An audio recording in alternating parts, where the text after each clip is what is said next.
I Oh, okay. I want some rest. Are we having fun yet? Okay, so a few people brought this to my attention. They said, "Clan, do you want Westbrook?" And I'm like, "Guys, I don't think we would keep him." So this is apparently on ESPN, in which obviously all the drama that kind of came out about Kevin Durant and Kyrie wanting out. That is a ridiculous story. It's hilarious, but it's ridiculous. How the heck did the Brooklyn Nets and the 76ers lose in the same trade? That is so strange. But with that being said, yeah, so some people sent this to me and they were like, hey man, wouldn't this be interesting? So this is basically just kind of an opinion piece. This isn't anything set in stone from ESPN NBA insiders. And they were just kind of thinking of a scenario that works for everybody. And as you can see here, the Nets would get DeAndre Ayton, Mikal Bridges, Josh Richardson, first round pick from Charlotte, first round pick, you can read. And then the Suns would get Kevin Durant, Kyrie Irving would go to Lakers. Now what the Spurs would get is Russell Westbrook, a first round pick in 2027 and a first round pick in 2029. Guys, we wouldn't keep Westbrook. So a lot of people that are like, oh my God, I don't want him on the rock. He wouldn't be here. We would get rid of him. But with that being said, I don't know. I guess it's kind of worth it. I mean, because the thing at this point, the Spurs have a lot of cap space, and people are like, who are we going to sign with that cap space? But I kind of believe that what the Spurs want to do is just take on bad contracts and just kind of rebuild towards the future. So you do want to get these picks, and you take on these bad contracts, you waive them, and you just deal with the consequences there. And you don't really need to really worry about paying anybody but Keldon and not that long, because he'll be getting an extension. But you don't really have to pay anybody right now. Like, everyone on the roster is making little to nothing. We're still trying to find the it guy. So yeah, I guess this is good. I mean, I would take it on. Honestly, when we start talking about picks outside of like 2027 to 2029, I obviously anything can happen at that point, but it's just so hard for me to think that far ahead.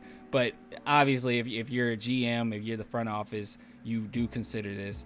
But yeah, I mean, this is an interesting hypothetical. Me personally, if I were the San Antonio Spurs, I would try to find a way to get more. If the Nets, in this hypothetical scenario, if the Nets are already getting DeAndre Ayton out of this, I mean, that's a big player. I mean, that'd be a nice signing trade there. I mean, do they have to get all of these? Like, can you give us one of these? Just one of them. I mean, I don't know. I think that I will really try to fight for something else, especially if you're going to take on Russell Westbrook's awful contract. So, but anyways, I just wanted to throw that out there. More than likely, if something like this went down, we would waive Russell Westbrook. So don't even worry about this. And it's just a hypothetical. This is just something being thrown out there. But I do agree with the approach of the San Antonio Spurs taking on bad contracts and then trying to get picks in return. If they try to do that with Russell Westbrook, sure, I'll get on board with it. Or if they did it with a Gordon Hayward, that's fine too. Just as long as we're still building towards the future, that's all that really matters. I know that Brian Wright said something really strange where he said, yeah, we're trying to think about now and the future. It's like, what does that mean? Because people asked him about free agency or whatever, and he's like, yeah, we're thinking about now and the future. And it's like, well, I guess if you sign a vet, is good for now to help the young guys, but I don't think that's what he meant. I had no idea what he meant by that, but it's just GM talk. It's just GM talk. Brian Wright has done a great job. I just thought that was kind of a strange choice of words, if you will. But yeah, so yeah, the Spurs are just going to take on really bad contracts. That seems like the direction they're going to go in. I'm totally for it. I'm totally here for it. We need to get this thing together. Okay, we haven't had a superstar since Kawhi left, and that's saying something. That's been a while. So we got to find it. And if you look at the rest of our division right now, they are just stomping on us when it comes to having their guys set in stone and just building around them. We have to take that first step, and this would be a good way of taking that first step.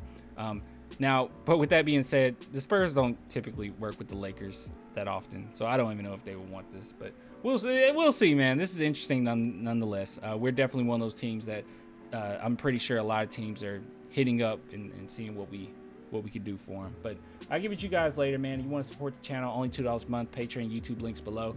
Until next time, deuces.